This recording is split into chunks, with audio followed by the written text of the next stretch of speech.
Guess what, everybody? What?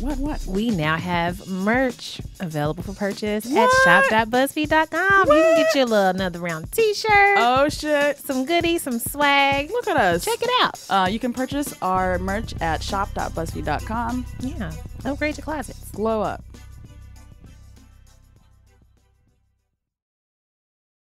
Hi, everyone. I'm Heben. I'm Tracy. And welcome to another round with Heben and Tracy. Woo, woo, woo, woo. Yes. Yay. All right. Woos. The woos are out here. Yo. How are you? Tracy, I miss your face. You look great. You're glowing. Oh my gosh. I'm so excited to share this week's episode. What is it? So this is a fully live episode. What does that mean? It means that everything that you're about to hear was said and recorded in front of a live audience. So first of all, we have a live Stacey's Career Corner, recorded at the Green Space at WNYC. Yes. And we're excited because, you know, Stacey always changes people's lives. So why would you not be excited about that? If you're not excited, you should go to a doctor. Just go. Something's broken. You're broken if you're not excited. Damn. I'm sorry. That I'm so cut sorry. deep. I'm really sorry, guys. You are perfect as you are. And then we're going to play a little bit of our live show from the University of Michigan, where we interviewed the amazing artist and musician Tunde Olaniran. Yo, he pulled me on stage to twerk with him. Listen, Tracy was out here getting her life. There's video someplace. I'm not telling you that you should go find it, but if you wanted to, you can. He's an incredible musician from Flint, Michigan, and we talked to him about all the things: music, politics, water, etc. Also, he's just a very beautiful person to like behold. Flawless. Skin. Hair. The hair flip. What? It's going to be great. Yes. I'm excited. Let's do it.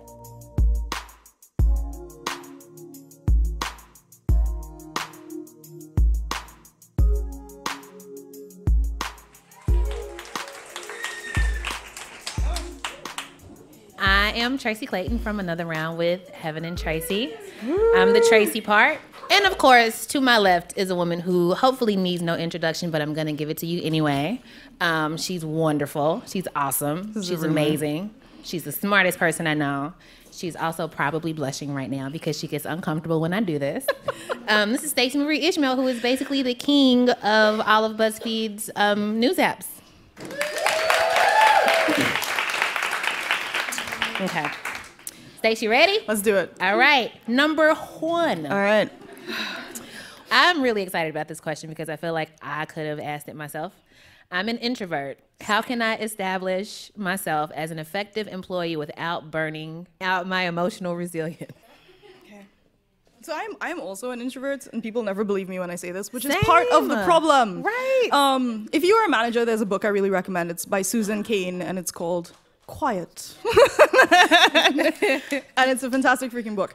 And the thing about a lot of workplaces, especially in media, is they require you to be switched on in a way that is incredibly exhausting. Like after this, I'm gonna go home, drink wine, and scroll through my Twitter feed for like 5 hours and not talk to anybody just to be able to recover. It's not your fault, but this is how I know what I need to do.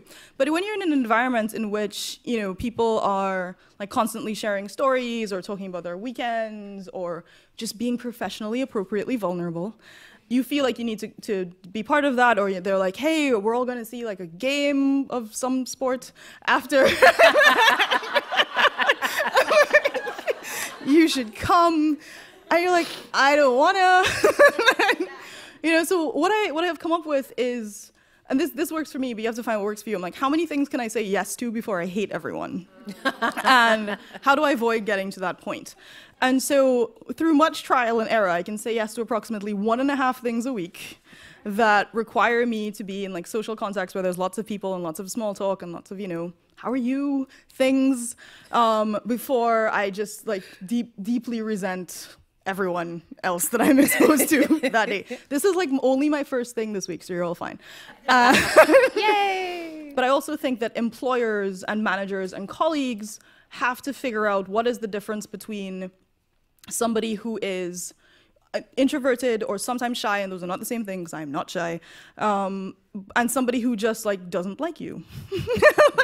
Which also, you don't have to be friends with your colleagues, right? Like that is not actually a requirement of an employment contract, but I think a lot of workplaces over-optimize for everybody should hang out, everybody should really like each other. If you work in a place where you genuinely like the people that you are working with, more power to you. But if you are just in a situation where you know that a certain amount of socializing, maybe with clients, maybe with your managers, maybe with your colleagues, is part of the job, then you need to build that into your schedule, you need to build that into your routine. You need to be in a place where, like, okay, if every other Tuesday there's a thing that we have to go to, what is the minimum amount of time that I can be there? How can I act appropriately while I'm there and make a quiet exit and be like, cool, I'm out? You know, that's what you need to do. If you have signed up to the kind of job where that is one of your expectations, then you need to adjust the rest of what you're doing around it. Because it's unfair that that is one of the expectations of the modern workplace, but that is the reality. And until you're at a point where you are the boss, or you are working for yourself and can therefore like hang out in your room all the time, and avoid these situations entirely, like figure out what your minimum thresholds are, figure out how you can effectively design a routine that helps you recover. Right, so like one of my favorite things, like I said, just scroll through Twitter for 5 hours, but it's also just reading a book and not looking at screens, or not answering my phone, or, you know, switching off my email. There are definitely things that I can do, and sometimes I have the luxury of an entire day to do that. Sometimes I only have 45 minutes, you know, and so for me, if I'm getting to the point where I'm like, oh no, I have 3 meetings back to back, can I, for 10 minutes, go outside and take a walk and just like recenter? That's something that I have to be really vigilant about doing. Let's say that you are an introvert and you work for somebody who doesn't understand it and thinks that you just hate everybody. And That's they're like totally kind of coming before. down on you kind of hard. What can you do in that situation? I would ask a question like, I get the impression that you think that I'm not a team player, which is often what that is about, right? Like they're saying that, you know, like all of your colleagues are doing these things and they're going out and they're doing these things. I find it really hard, or I find it really exhausting, or I get tired very quickly. Is there something else that, or, you know, is this affecting my performance in a specific way? Or like help me understand what my general inability to function in social situations is, how is this harming the team? How is this harming our relationship? Because I think people often don't know what they're reacting to, but they're reacting to something. And this minority flag, the thing about being the different person in the workplace is you often have to do the work of explaining to that person like why the situation is not in fact what they think it is, and how can you, the person who shouldn't have to do the work, help them understand their perspective and like how they can make this easier for you. So I've definitely run into that, and it was in a situation where I worked in technology for a minute, and everything was always after work, and it always involved Bay, and I hate Bay so much. And so my way around this was I would sometimes volunteer to organize things at wine bars instead, because I like wine. And that was totally reasonable. Or something that just didn't involve alcohol whatsoever. And, you know, so it's like, how can you, what are the systems that you're operating in, and how can you find the loopholes and still get what you need out of them? I feel 200% smarter. Does anyone have a question for Stacey Marie? Hey. All right. So when I started at my job, I was an editorial assistant, and I quickly climbed the ranks because I kind of was doing everything. But I still find myself in a situation where I'm still sometimes asked to do these sort of assistant tasks. Yeah. And I'm trying to figure out basically like the best way of not doing that stuff anymore. There's no one below me who could do it. So I feel like that's maybe why, but like, I don't know. I mean, I think you've identified 2 things, right? Like, if there is work to be done and there's nobody to do it, you'll need to hire somebody. But also, often people are asking you to do things because they're still associating you with your previous role. And like internal communications has never been the strength of any company in the history of companies.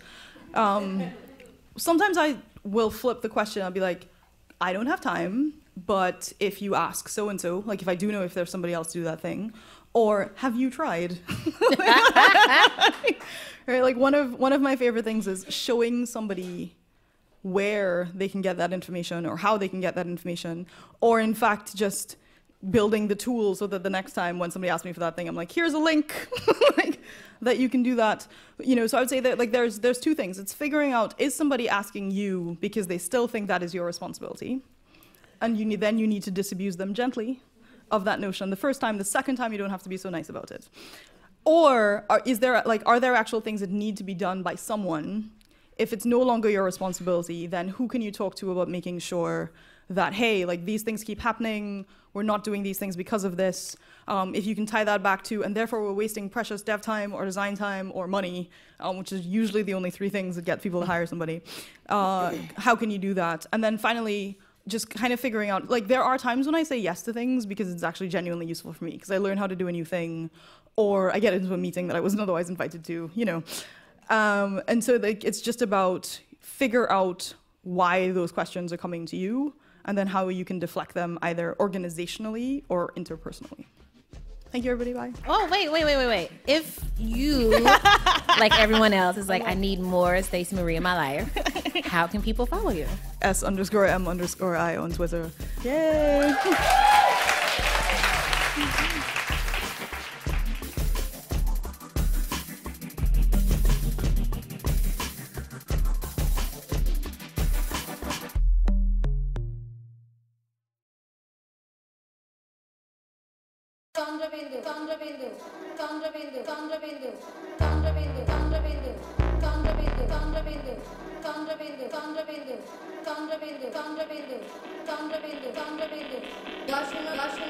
This is unconventional.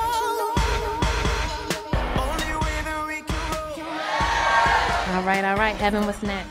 Now it's time for the interview of the night. Ooh, who is it? So we're very excited to have him on because he's both incredible artist, but also very local to Michigan, and we really wanted to spend some time here thinking about the community. Shout out to Michigan. Yes, shout out to Michigan. Yes.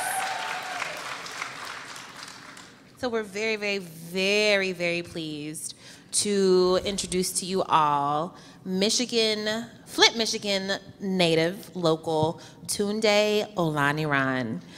He's been written about in the New York Times, the Rolling Stone, NPR Music, Pitchfork, and probably every single publication that you read.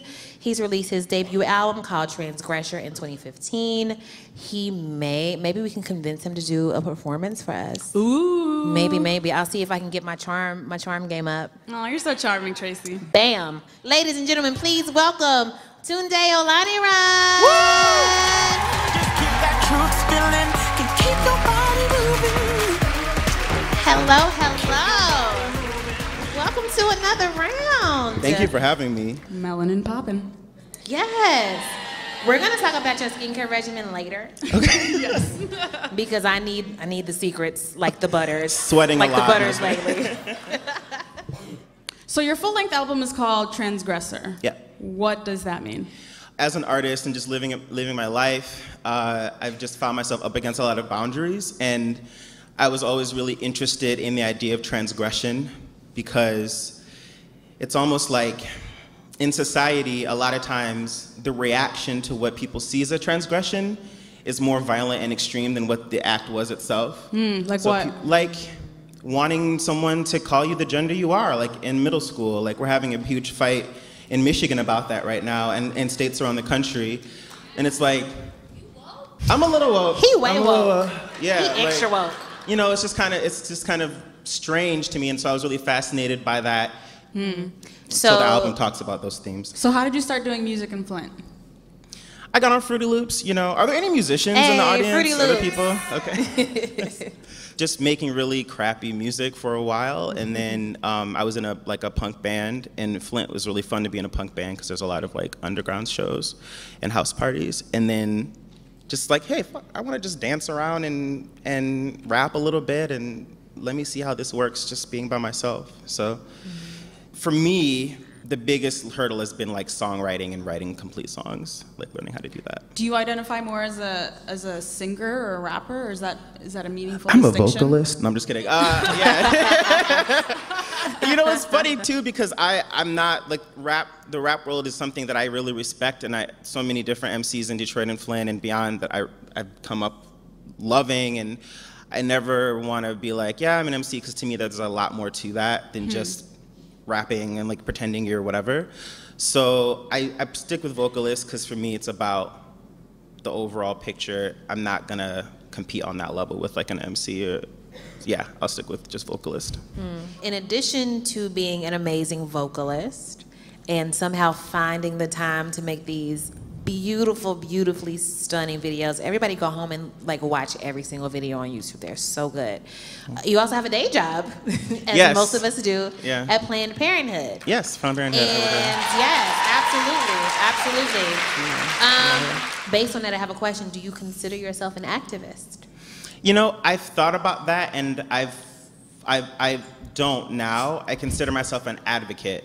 I think that activism and organizing are so really intense work, and for me, I want to be an artist, but I don't want my art to be about just bullshit nothing. So I want to be able to advocate for things that I think are important to talk about and conversations that are important to have in my work.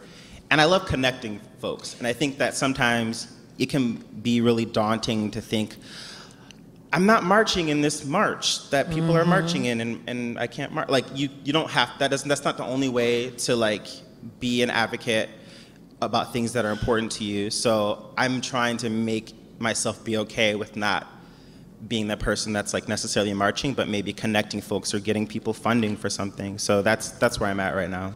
So what were some of the most important spaces for you growing up? My Flint and beyond. My mind.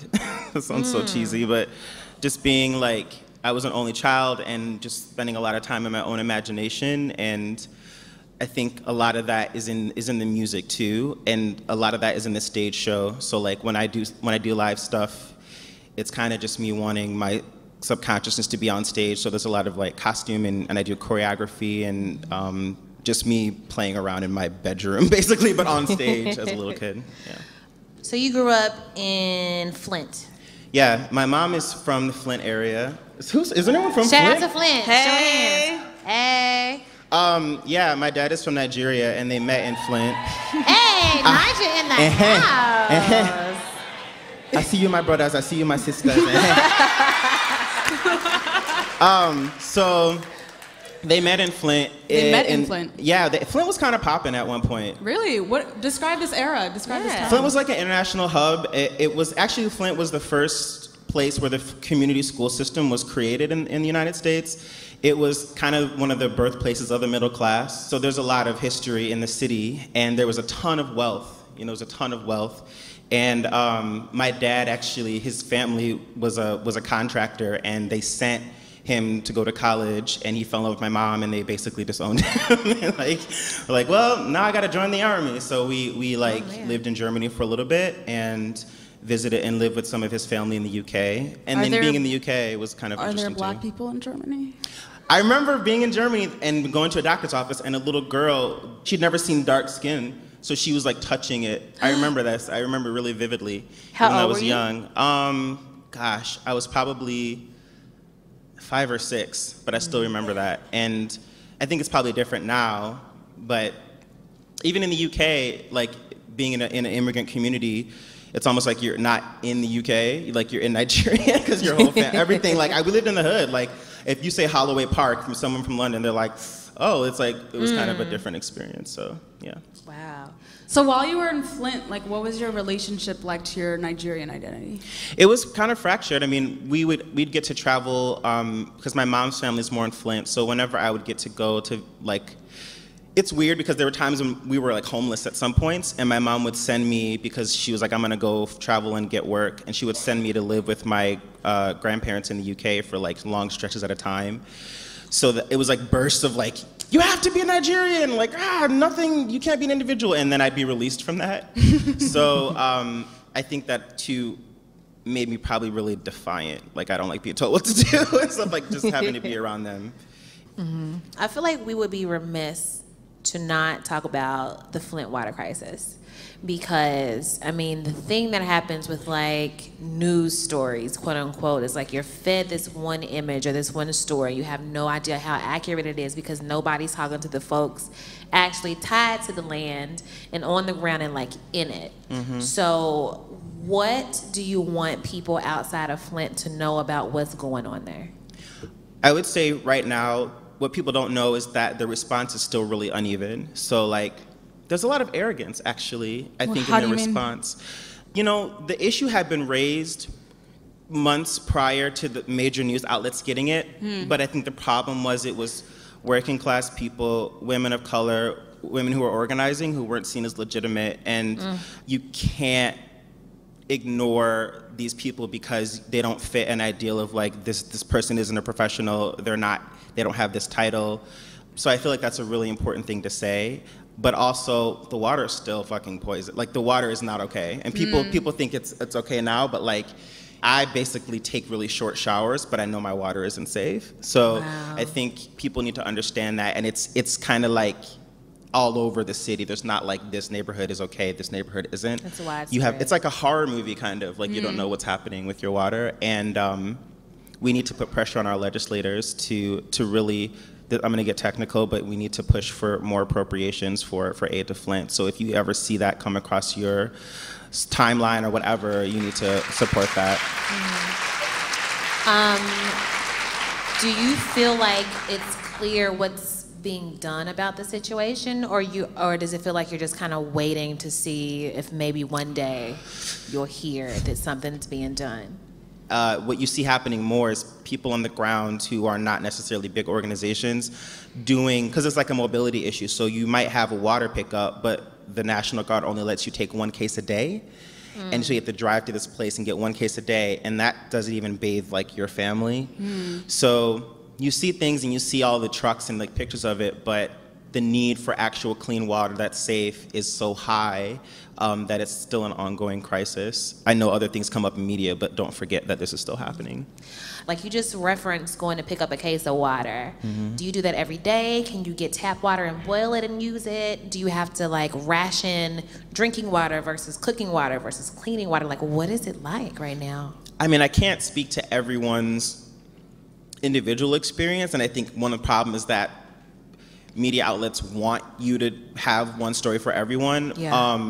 But I will say, like, there's levels of uncertainty, and people are often just kind of gambling with their health because they're making practical choices of like, I can't buy all these filters. I'm hearing that a lot of these filters aren't working, especially that are being given out. So a lot of times people are like, I'm taking the less risk with my children, but like putting myself at risk. And then like older folks, like elders who don't necessarily have, honestly, like the health department sent out a Facebook note once. That was like, instead of a media set of ads, or there was like, we're gonna do a Facebook ad to like get you to know. So there were elders who were still boiling their water, which makes the lead worse. You know, so there's really like, there's a really uneven response and uneven communication.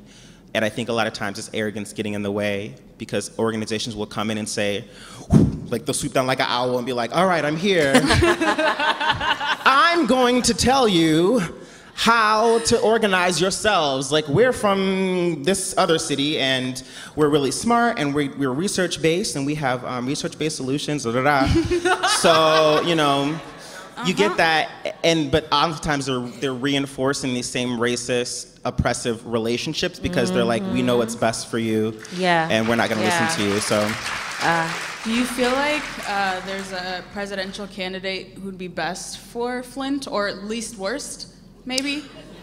Like not as horrible? Yeah, just not as bad. I definitely feel like the Democratic debate came through Flint. Only one candidate still regularly brings up Flint, and that's Bernie Sanders. So I'm not like, I think people should be engaged and vote. I'm not saying you should vote for one person or another. I think you should just like vote, and if you're able to, and believe in that. But it definitely feels like, for me, the national campaign is one thing, but like a lot of times we don't focus on our local leaders where we have more influence. So I feel like that to me is like really important too. And we need to repeal the emergency manager law in Michigan. So that's like a bigger deal for me.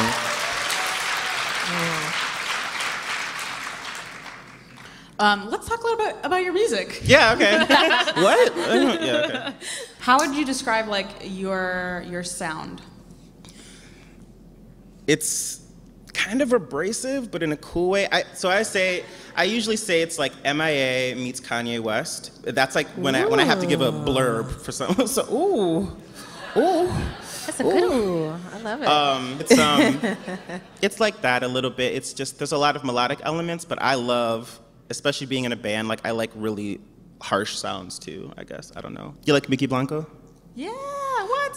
So like Moshin in the Front is a song that I like, is a great example of blending those like really abrasive sounds, but hip hop too. So I like that kind of music. Word. Yeah. You could definitely hear the MIA and the like Yeezus in your work. Yeah.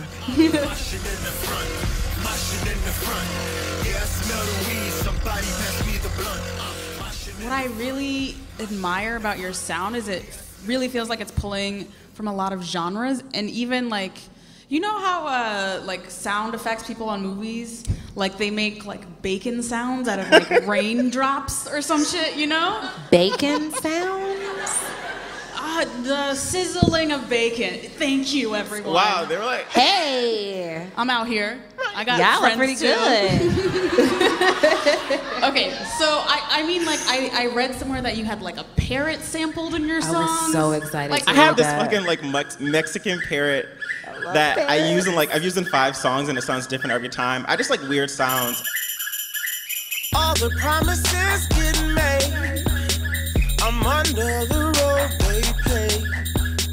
I hope You also have a very, very distinct, clear vision in your videos, which I really love and appreciate. People are beautiful. People be dropping the ball in their videos. Stunning. Listen, but Oh how do you my think God. about like the visual element of your music Because you do a lot of the choreography and also the makeup for your videos, right? and Yep. the design? Yeah. How do you do it all? They're stunning. Everyone has visions. It's just maybe having the people around you that can help put it together, or figuring out how to make it happen. Because we've never had a big budget for anything we've done. I'm usually backstage like putting on makeup on my dancers and like finding like clearance racks. By the way, shopping for my dancers is the funniest thing, because I'm usually like at Forever 21 going through racks. And someone's like, excuse me, Ken. I'm like, I don't work here. I just have like piles of clothes. They're just like, oh. Like, I'm always in women's clothing stores like hoarding like 3 of everything. Like, But yeah, like the visual thing, when I don't make a song if I can't picture myself performing it or like having a video for it. So it's already visual when we're making it. And then tapping into those pockets of creativity where you kind of are stereotyped Detroit or Flint as being like, there's nothing here, it's not New York, it's not LA. There's amazing creatives all over, and they've inspired me so much to like push myself further and not just settle for whatever, you know? Word. So we are nearing the end of the semester here at UMich, right? I'm wondering if you can give a bit of advice to the people who are graduating, leaving the security of a structured program, and going out into the world where they may feel like I have to do X, Y, and Z, but I really want to go left and do A, B, C. Like, what advice do you have for people who are probably having anxiety attacks? Like, I have no idea what to do once I leave UMich. Run! No, I feel like like really, for me, it was being okay knowing what I'm happy and not happy doing. So like knowing how you like to work, because I think it's not just what you do, but the process of working. Like I realize I need things to end. I can't do the same thing every week or month or whatever.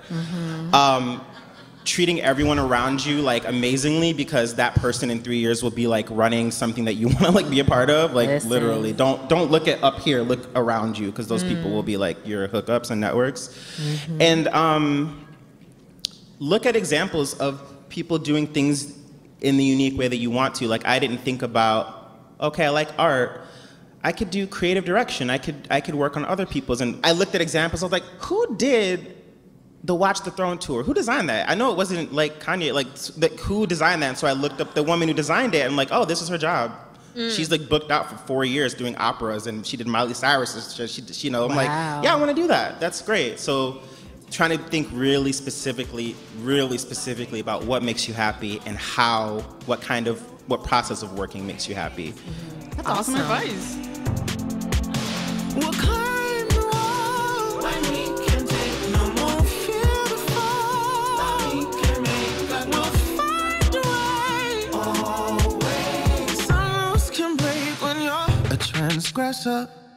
We have literally pages of questions that we would like to ask you. I would love to sit and listen to you talk forever and ever and ever. This just means that we have to come back to Michigan and do another show yes. so we can talk to you even longer. But before we let you go, we're gonna do our fun segment. In case you weren't having fun up until this point, hopefully you Finally, were. no, yeah. Finally fun. Finally. So this segment is called Pew Pew Pew. These are finger guns and rapid fire. I want to get right into the good shit. What is your favorite thing about Cardi B / what is your favorite Cardi B quote? I'm obsessed with Cardi B. Cardi B, if you're listening, come on the show. Please. Come on the show. Yes. I think she once was like, yo, everyone talks about they love you, like you don't love me. Like she said, you don't like. Everyone will say she's like, love shouldn't be cheapened, and I was like, that's such a great Cardi B. Like you're a philosopher. Like I didn't. Yes. And I just really like the fact that she is open. She just seems like really open to stuff, to learning or thinking about new things. I think it's really important. And she's just 1,000% herself. And what pisses me off is that the thing that you just said is beautiful, but there are people who would discount her because of the way that she talks, the way that she looks, because she's just a regular, degular, schmegular girl from the Bronx. You know, Cardi B is life. I'm writing Cardi B in for president. Damn it all. I am. If you don't know who Cardi B is because you don't watch reality TV like How myself, dare you? Love and you hip may hop is know everything. her. We'll debate. You may know We her can do that. from the iconic Vine, "A Hoe Never Gets Cold." Ooh. That's how I know her. That is how I am familiar. It's cold outside, but I'm still looking like a thotty because a hoe never gets cold. It's cold outside, but I'm still looking like a thotty because a hoe never gets cold. And I love her already. That's how I figured out that I would make a terrible hoe. I'm trying to be a better one. But I'm either too hot or too cold. My body won't cooperate. I'm working on it though. I Hoe want to be do a it good one. 2K16. Hoe do it 2K16. Oh my God. I'm working on it. What is your favorite snack? Ooh. All right. I'm very invested. Yes. So there's this place called Bread and Rose in Flint on Corona Road. If you're ever in Flint, they sell the best pitas in the world. They melt in your mouth. I take a pita, cut it in half, take brie, some cream, some cheese, and then some cherry jam, and eat that. And it's weird, but it's so perfect. You said so cream good. Cheese? Brie. It's like a soft cheese. Oh, brie. It's very good. I'm very into cheese. I'm intrigued. It's good. You got to get the right pita though. Okay.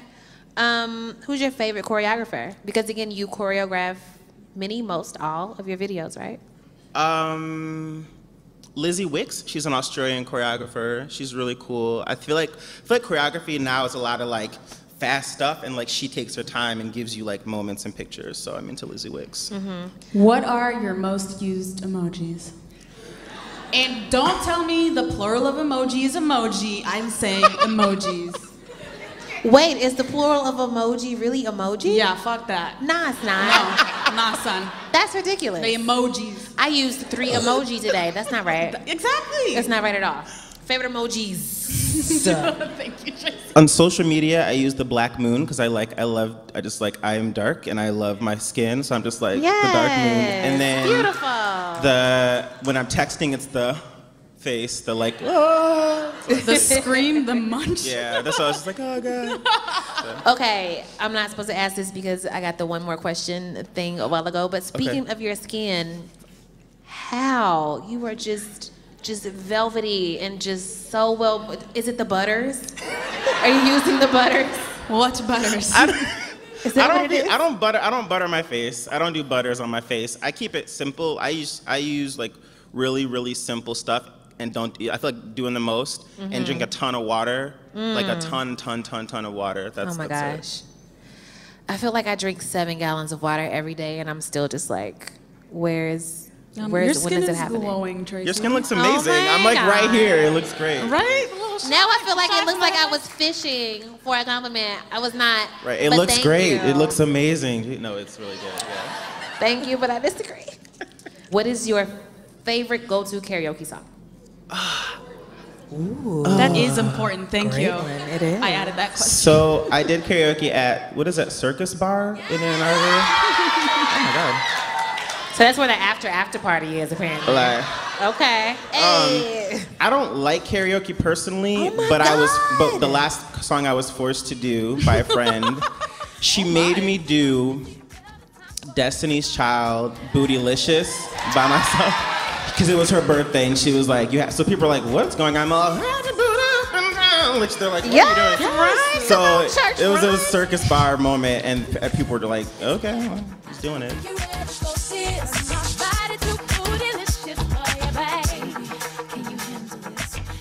So the streets had told me.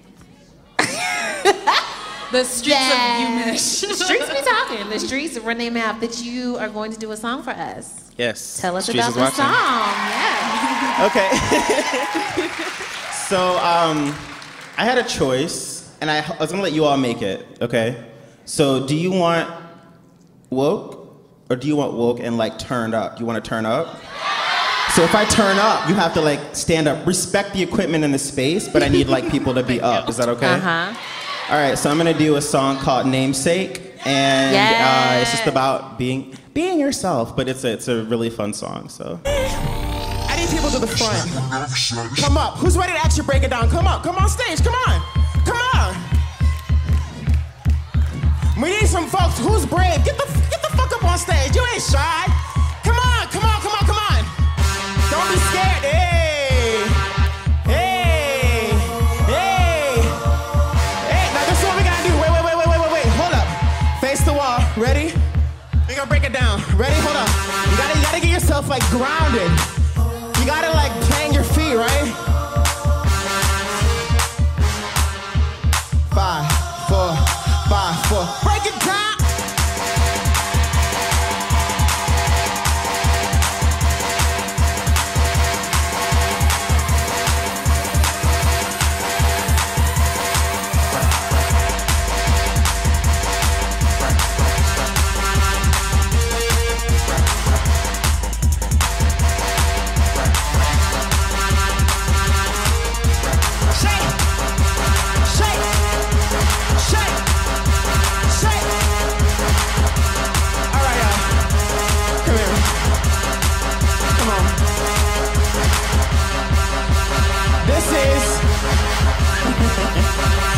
This is the moment where we collectively turn up.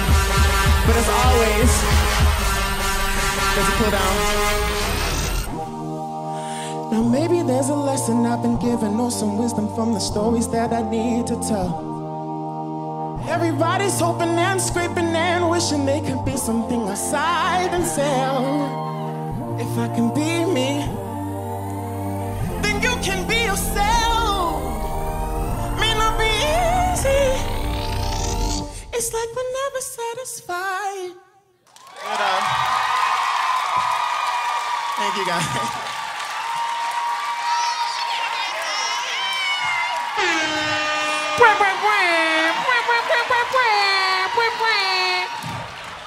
Heben, can we get an air horn? Yes! Why'd you make me do that? Yes. Yo, Tracy, guess what time it is? Wait. First of all, it's time to just sit with our blessings after that performance. That's what time it is. It's also time for Tracy to catch her breath because she has not worked out You know what? Listen, if he's like that. in a long time. It's also time for rounds. All right, Tracy. Excuse me, that was rude. Round. Baby, come through. You deserve rounds tonight. Thank you, everyone. That was beautiful. Come on, choir, one time. All right, Tracy. No. I haven't fully decided on my round yet, so you gotta go. Okay, wow. The show's today. It's actually right Yeah, now. it's happening. You're right.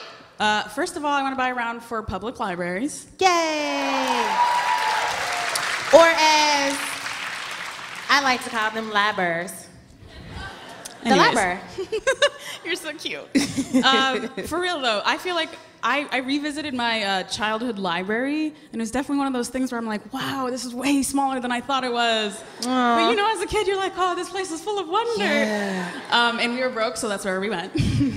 And I like that they rewarded you for having the like summer book club. Oh, You know? you mean like Book It? I don't know what they're called. Y'all but remember yes. Book It?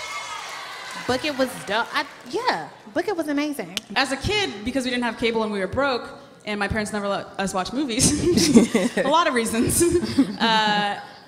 the library was where I picked up some entertainment. One of those VHSs was a Goofy movie.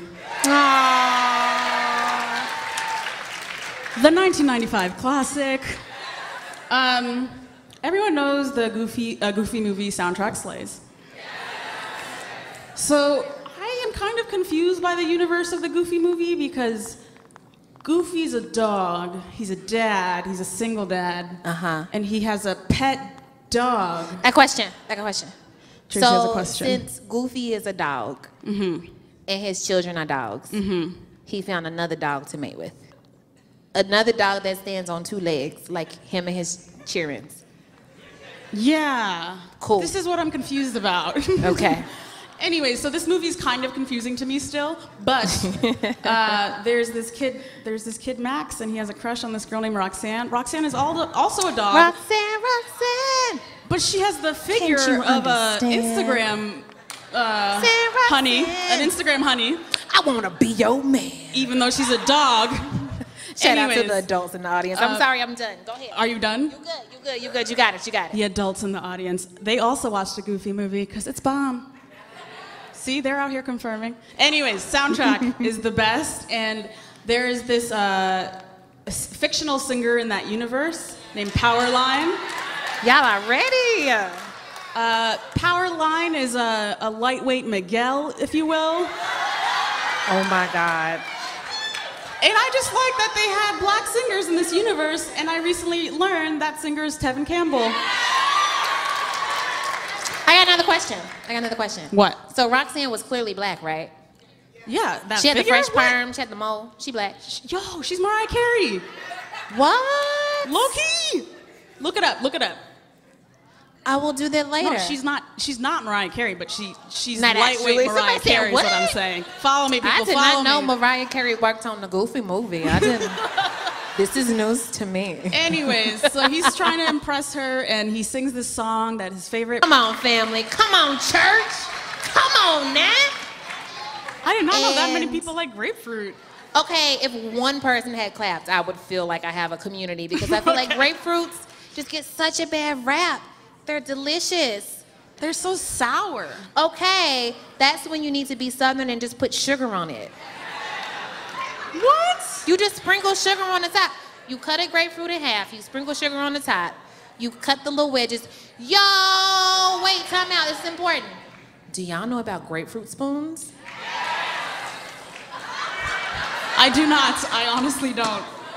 A grapefruit spoon is a hybrid spoon and knife. So it's like a spoon-shaped spoon, right? But these two little curves on the side are serrated. So you just stick you just like put your a- spoon in the grapefruit, bam, bam, bam. So you don't need a knife to cut your little wedges and then a spoon to eat it. You just cut and eat with the same. Listen, whoever Is that did that, specifically for grapefruit? yes. What? Why else would you need an instrument like that? This is such a high maintenance fruit. It is. It has to have its own little spoon situation. Ain't nothing wrong You know with what? being high Use a maintenance. spork like the rest of us. Use a spork, damn it. Okay, a spork is not a real thing, first of all. That's ridiculous. Who Then needs why does it nobody have a needs- name? Okay, how many times? Okay, fair, fine, whatever. How many times have you been eating a meal and you was like, you know what? I really wish I had a spork. Listen, no one ever wishes that, but it's handy when it's around, okay? It's only handy when it's around because you don't have an actual fork or a spoon. You have to use it. It has a utility, that's all I'm saying. No. Yeah, no, people agree with me. No. Anyway. Yes. Grapefruits are delicious. People don't give them enough credit, enough consideration. You wake up in the morning, you're like, I really want something good to eat. You go to your refrigerator. Oh my God, I'm getting emotional. And you go and you get that grapefruit that you had put in there the night before, and it's just all cold, and then you get it out and you cut it. And you put the sugar on it, and you get your grapefruit spoon, and you take a bite. Jesus Christ. Praise is what I do. Somebody grew up in church. Anyway, grapefruit is amazing. Also, ruby red grapefruit juice. So ruby red grapefruit juice is for people who can't really handle the original constitution of a grapefruit because it's a lot sweeter.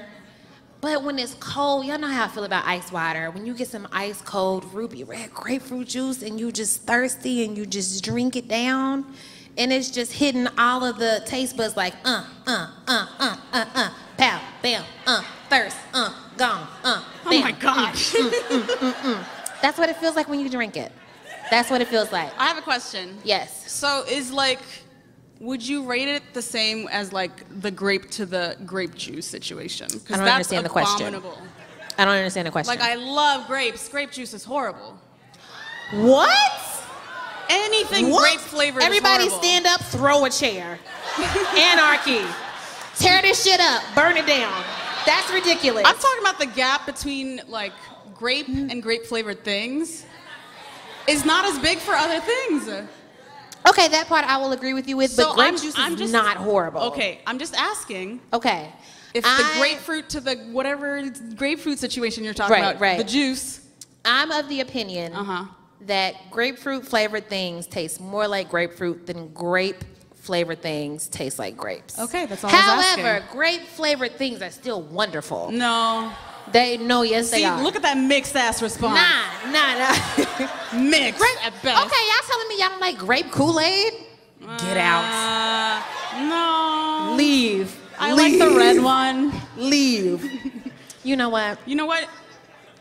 I think that's the end of rounds. Anyway. We still family. We went through a lot tonight. That's the end of rounds. We're already bonded. I forgive your mistakes because that's what I'm here to do, just like Jesus. Amen. So you're Jesus in this situation, is what you're saying. I didn't say it. You said it. I'm not going to disagree. Right. Okay. But yes, my round is for grapefruit and grapefruit juice. Yo, for real, you guys, we've had such a great time tonight. This is only...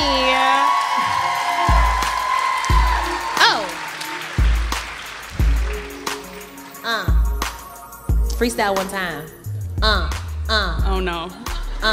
Yeah. I'm on stage. The music's up. Oh nope. Hanging out.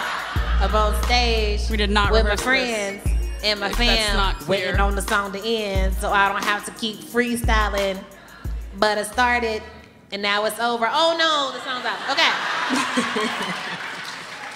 I'm so glad. Don't encourage this, Eleanor. Shout out to Eleanor on the airport.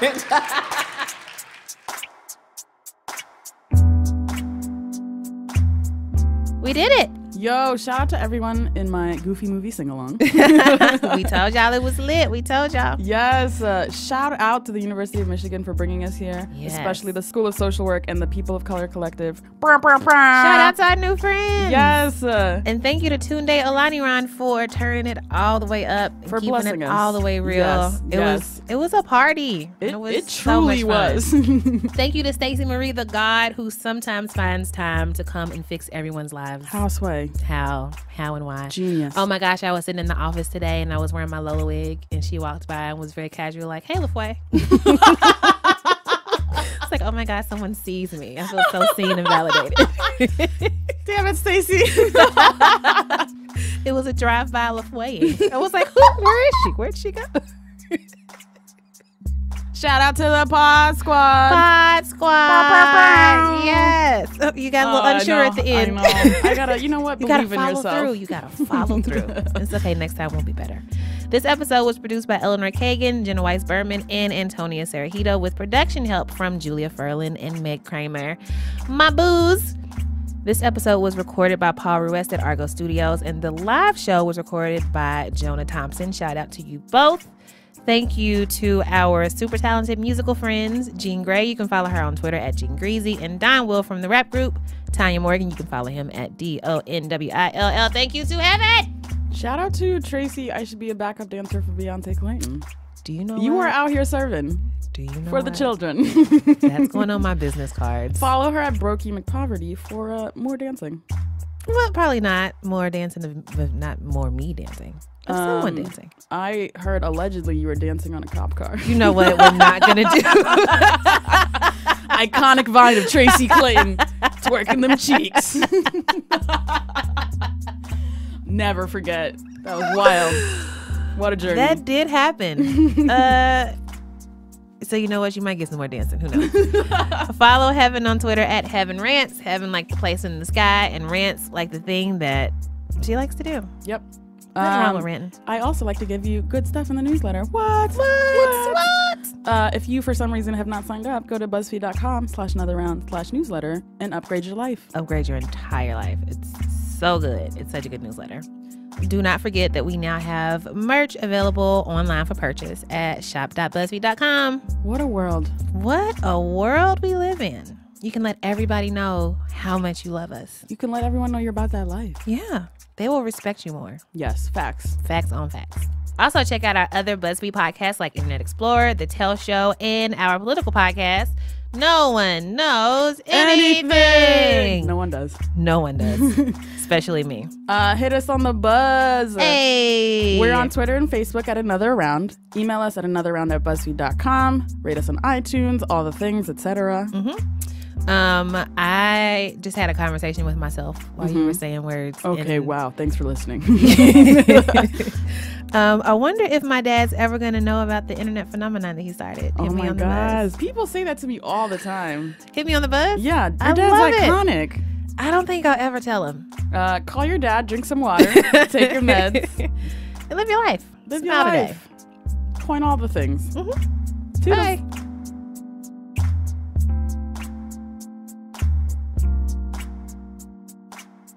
Ruby red grapefruit juice in particular. Regular grapefruit juice, don't. If it's not pink, don't drink it.